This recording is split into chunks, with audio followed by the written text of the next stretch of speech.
السلام عليكم، مرحبا بكم في قناتي من جديد، قناة أسماء لطبخ الأفكار الجديدة. اليوم حنحضروا مع بعض لي زيكلاغ صنع منزلي بالزيت كيما تاع المحلات. أول حاجة راح ندير كاس ماء ونص كاس زيت، قرصة ملح، نخليهم يغلعوا. لما يغلى راح نضيف له كاس فارينة بنفس الكاس هذا اللي كيلت بيه، ونبقى نحرك. عفوا أنا كنت نسيت، ونضيف ملعقة كبيرة تاع السكر معاهم كي يكونوا باردين كي يغلاو هكذا.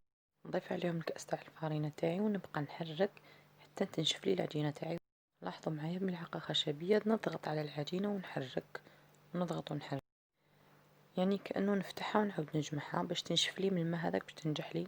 جاهزة لاباطاشو تاعنا، نحطها في صينية ولا في ان ريسيبيون باش تبرد لي شوية. نبدا نضيف لها البيض بالحبة. هنا استغنيت على الروبو، استعملت بيدي، عملتش الباتر، حبيت نستعمل ملعقة يعني اللي ما عندوش. نبقى نخلط، تخلعكمش انه في الاول راح تتفركت لي، ولكن لاحظوا هاي عاودت تجمعت معايا في كل مرة تحصل على هاد لاباط ماشي ما تتقطعليش. نكمل 4 حبات بيض تاعي تكون متوسطة، نديرو في لابوش ونشكل على حسب ما نحب. انا درت مدورين، درت طوال.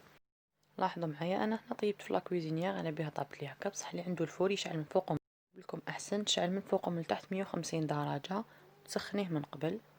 نحضر لا كريم ديالي، كريم باتيسير بدون بيض. راح ندير 1 لتر تاع حليب مع كاس ونص تاع السكر و5 ملاعق مايزينا، راح نحطهم وحدهم على جنب يغلاو. والخمس ملاعق فارينة تكون معمرين تاع المايزينا عفوا، نديرلهم قليل من الماء. يغلى لي السكر والحليب نبدا نضيف عليهم هذاك الخليط اللي درتو تاع المايزينا مع الماء ونحرك. دير لا كريم تاعي سهله يعني وتمتم تعقد لك وما تحببلكش. نضيف له هنا شوكولا. هنايا نغطيها بكيس بلاستيكي نلصقو لازم في لا كريم تاعي باش تبرد لي. هنايا كاين اللي انا تقبتهم من التحت، كاين اللي فتحتهم ونعمرهم بلا كريم اللي عندي. لاحظوا معايا نعمرهم لداخل ليطوال.